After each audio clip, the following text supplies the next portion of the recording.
Thank you all for being here today. I'm Rebecca Marquez, the Texas State Director for HRC. I want to thank all of our partners who are part of this event: Equality Texas, Texas Freedom Network, the Transgender Education Network of Texas, ACLU of Texas, and Lambda Legal. This session has been hard. Attacks on the LGBT community, attacks on reproductive rights, and attacks on voting rights.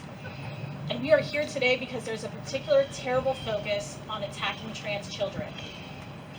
The legislature is pushing bills to ban trans kids from participating in school sports and to prevent them from getting the medical care they need.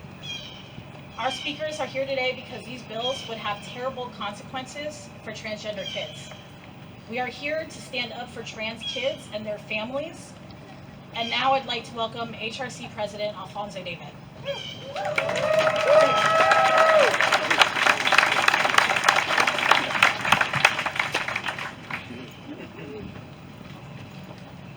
Good afternoon, everyone. Thank you for being here. We are here today with a very simple message. Equality matters. Yeah.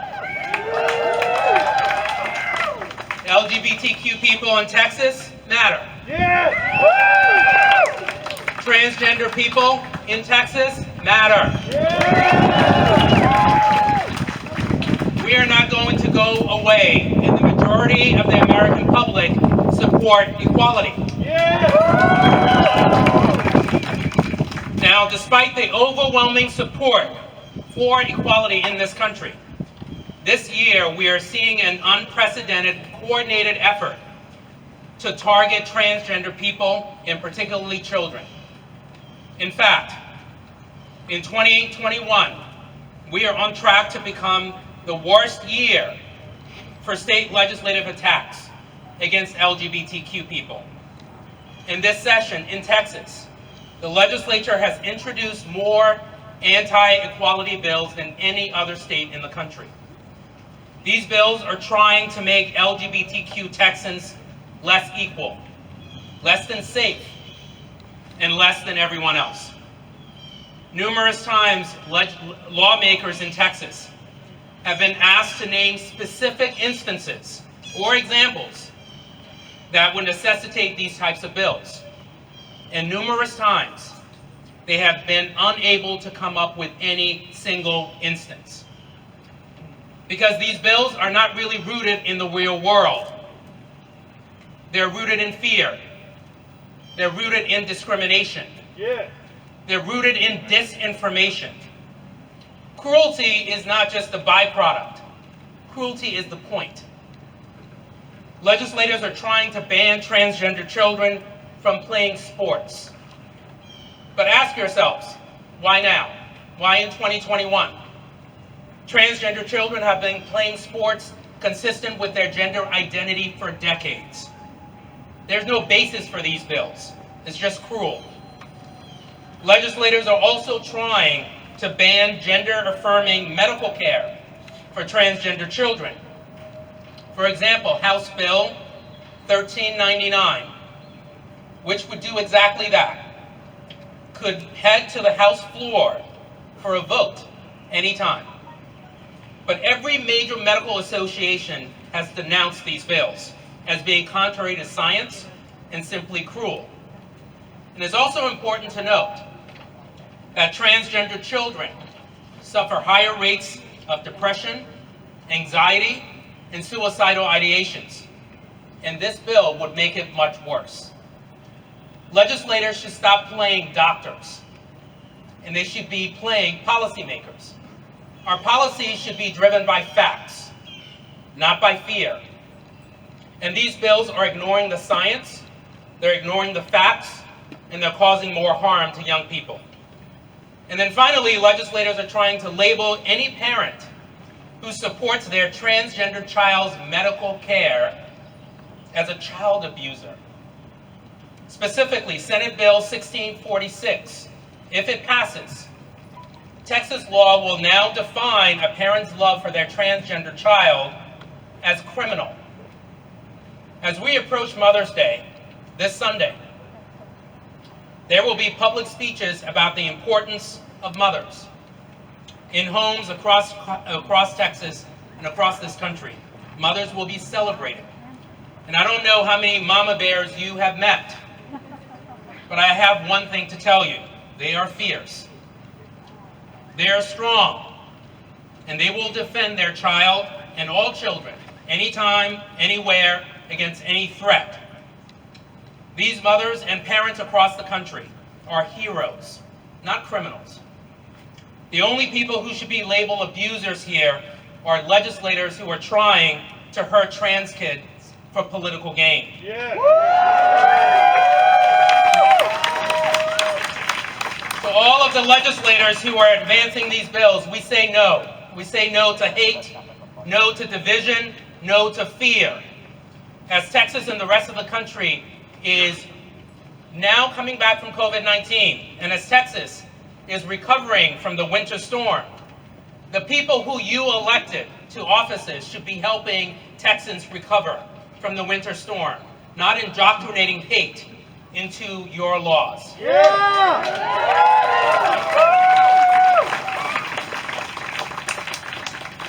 And in case they don't know this, the LGBTQ community in Texas is strong. The LGBTQ community in Texas is formidable. We have been here before, and we have beaten back anti-LGBTQ bills. I'm going to do it again. Together with our partners and thousands of Texans across the state, I'm honored to fight alongside partners like Equality Texas, the ACLU of Texas, Transgender Education Network of Texas, the Texas Freedom Network, and Lambda Legal. We also have businesses from all across the country that support us. More than 95 businesses are joining our fight to oppose anti-LGBTQ legislation. We have more than 400 businesses across the country that support the Equality Act that will ensure that we have federal protections for LGBTQ people. These bills are bad for Texas businesses, and they're bad for customers, they're bad for shareholders, they're bad for employees. And of course, I can't leave this stage without also acknowledging and thanking the strong leadership inside the Capitol, members who have been fighting these bills in committees and on the floors over and over again. We're grateful for their leadership, we're grateful for their partnership, and we're grateful for their vision in supporting equality. We have seen incredible displays of courage. Young people, you will hear from today. Medical professionals, you will hear from today. Parents, you will hear from today, who are fighting for equality. They're the ones who are demonstrating courage, not the elected officials that are hiding behind fear and disinformation. I want to also thank the Women's Health Caucus, the Mexican American Legislative Caucus, the Texas Legislative Black Caucus, and Planned Parenthood. Make no mistake, folks, we're going to fight like hell.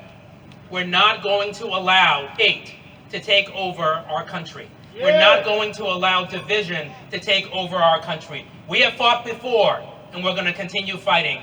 We are going to continue to fight until every single person in this state is treated with equality, is treated with dignity, is treated with respect. All you need to ask yourself is, who does not support equality? Why is equality something to be afraid of? It isn't. And that's why we're going to continue to fight until every single person in this state is protected under the rule of law. Thank you.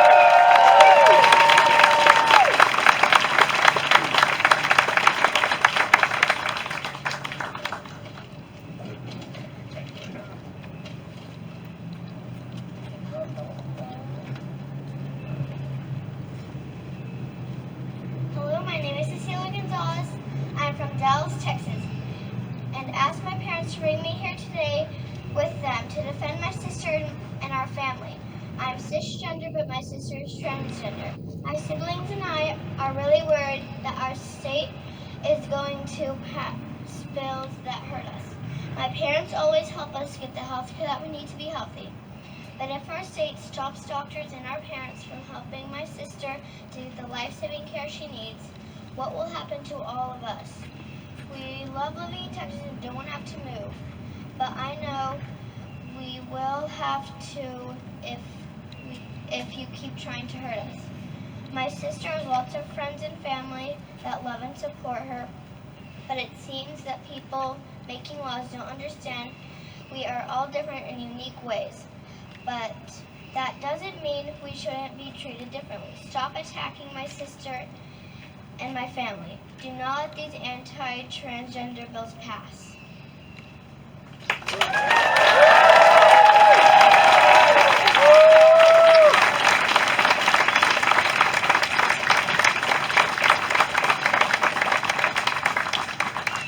Thank you so much for being here. My name is Gonzalez, and I am so fortunate to be the mother of 3 amazing children.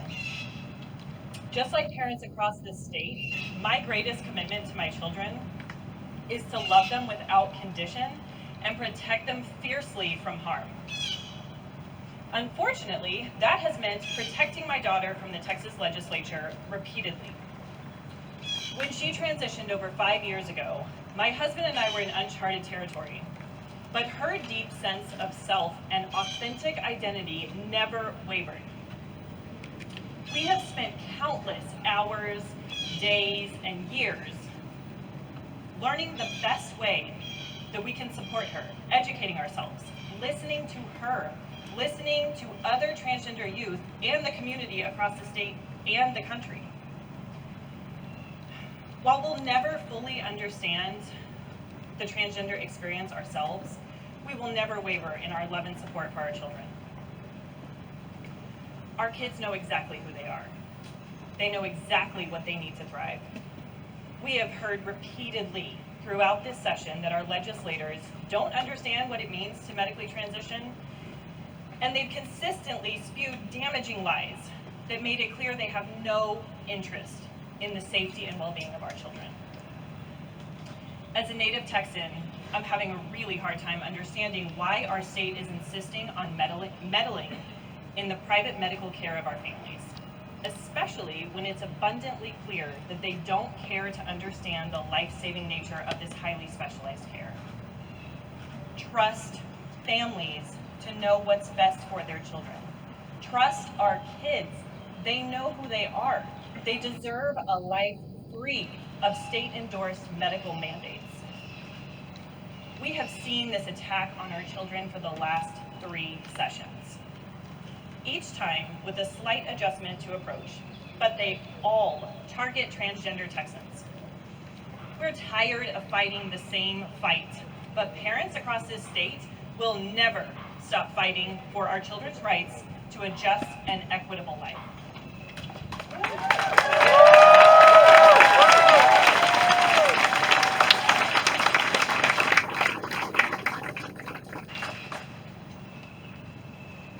My name is Gonzalez.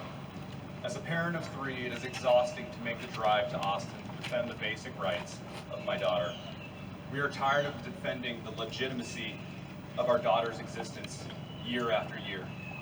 Our children have come to know that their state government is obsessed with regulating their families' personal lives. And we must drive to Austin week after week, session after session, to beg our legislators to let us live in peace without government intrusion. Again, my daughter deserves to have access to the gender-affirming care she wants and needs. Care that follows the best practice guidelines of the American Medical Association, the Pediatric Endocrine Society, the American Academy of Pediatrics, and every major respected and recognized national medical organization. It is astounding to me that any legislator would suggest that they know more about the medical care my child needs and deserves than my child, her parents, and her physicians.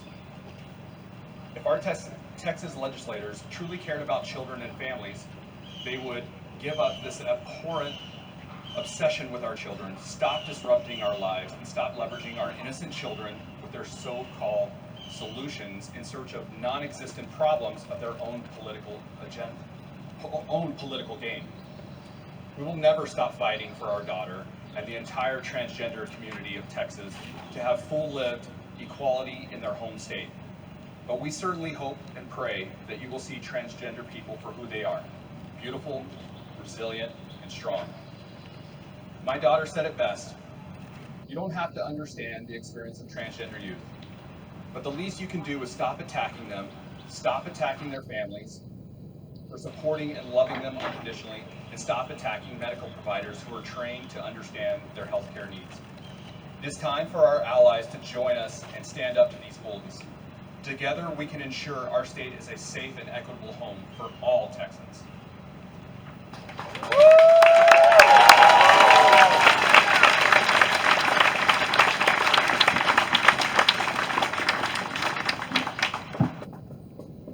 Hi there, y'all. My name is Emmett Schell. My pronouns are he, him, his, and I'm the Executive Director of the Transgender Education Network of Texas, better known as TENT, for obvious reasons. Today is May 4th, and I just want to take a moment to recognize that this is the first birthday that Monica Roberts is not here physically for, after all of the years of fighting ferociously in the building behind me.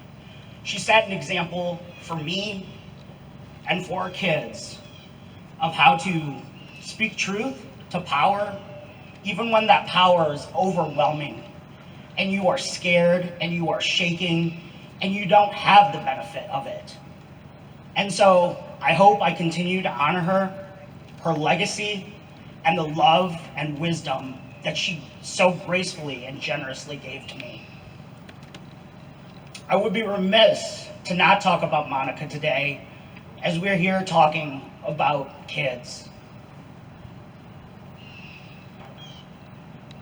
I'm here to denounce ignorance and rhetoric and misinformation that is not just cruel, but will take lives from kids in this state, undoubtedly.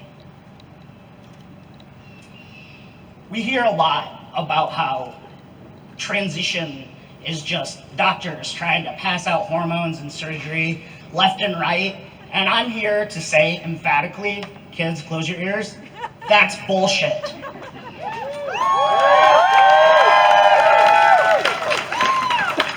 And I know that because in this state, in San Antonio, 5 years ago, I was refused as an adult testosterone, even though I had the medical letters, even though I had done everything that they require me to do, even though I'm an adult, and I should be able and free and at liberty to make those decisions for myself, because it is my medical health care.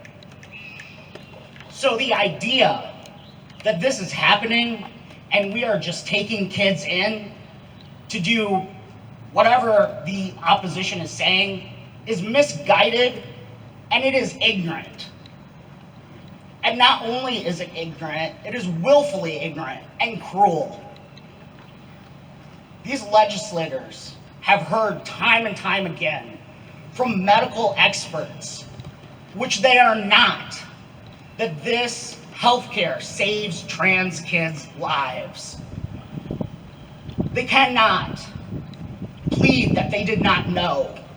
They cannot look at us as a constituency and say with integrity they did not have the information, because they did. Today, I ask you and thank you for being here. And I ask you, please continue to fight. Kids are worth fighting for. Trans kids, cis kids, all kids.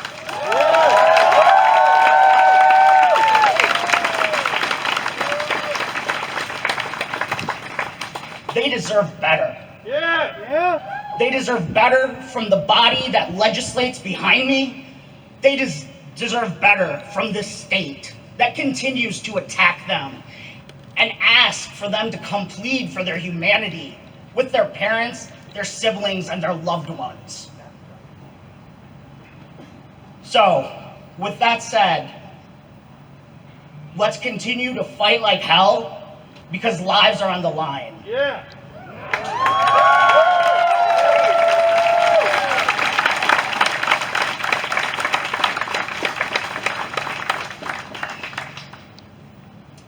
Hello, my name is Elisa Norwood. I'm a board-certified internal medicine physician. I specialize in gender-affirming care, and I'm the medical director of Vivint Health in Austin. I'm standing today here with colleagues behind me and standing with all major medical organizations. We're here today because we're deeply concerned about the impact of these anti-transgender bills on the health and well-being of our patients. These bills will harm transgender children by interfering in their health care. This is a dangerous attack on the field of medicine and the sanctity of the patient-physician relationship. A core tenet of medicine is that we base practice on science and research. These bills are forcing physicians to go against evidence-based guidelines of every major medical organization. You've heard these before, but they bear repeating: American Academy of Pediatrics, the American Psychiatric Association, the American Medical Association, and I could go on. These guidelines are developed with a clear understanding of the risk and benefit of treatment. We as doctors know how to assess when care is appropriate, when the benefits clearly outweigh the risks. We tailor gender-affirming care to patients based on their age, based on their clinical history, and in collaboration with their families. This is carefully considered and specialized care. What the proponents of these bills don't seem to understand is the harms in withholding care, which can be disastrous. We took a Hippocratic oath to do no harm, and that is why we are speaking out. Studies show that up to half of transgender kids consider suicide. Gender-affirming care has been shown to reduce suicidal thoughts, improve mental health, and improve well-being. That's why we talk about this life-saving care. Yeah. Lawmakers cite concerns about kids detransitioning or regretting, which are not based on the evidence.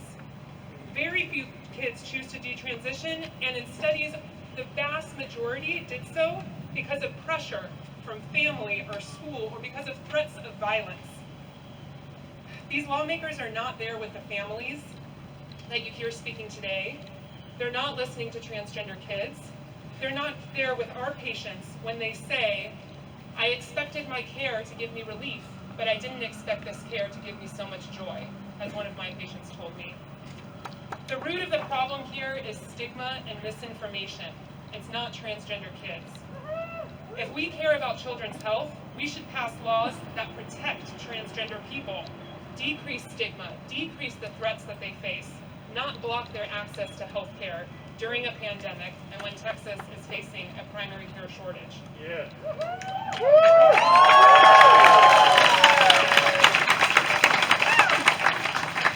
For the sake of our patients, for the sake of all the families who bravely speak out against these bills, we ask the Texas legislature to oppose these dangerous bills. Yeah.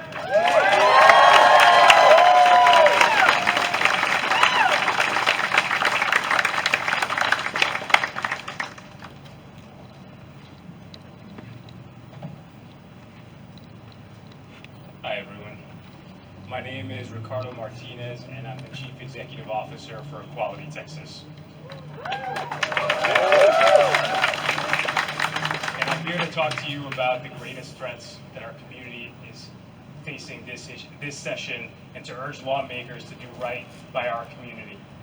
On the first day of bill filing, 166 days ago, Texas lawmakers rushed to kick off the Texas portion of a nationally coordinated assault on our community, filing bills targeting transgender children on that very first day. This attack, which intentionally seeks to erase us, to dehumanize us, to limit our autonomy to make choices for ourselves and our families, and erode the support of the vast majority of Texans who believe that discrimination against LGBTQ people is wrong. With the state in the grip of a pandemic, And as we know now, just a few short months from a deadly collapse of our grid, they prioritize hurting LGBTQ Texans. They prioritize hurting trans Texans. Texas has so much to grapple with. We should not be spending time fighting bills that would insert the government into private, life-saving medical decisions of trans youth and their families, or outlaw doctors from providing best practice gender-affirming care. Texas lawmakers have filed 36 anti-LGBTQ bills this session. That is nearly double what we experienced in 2019. Texas accounts for nearly a third of all anti-LGBTQ bills filed across the country, in a record year nationwide for these bills. Let me repeat that one more time. Texas is responsible for 1/3 of all bills that target LGBTQ people in this country. And we're also leading in anti-transgender legislation. Instead of focusing on fixing our electrical grid, public education, or access to medical care, we're once again addressing fictitious emergencies that scrutinize the lives and bodies of transgender people and that fuel fear, bias, racism, and discrimination in our state and among our youth against trans people. We are placing a target on the backs of all trans people in Texas.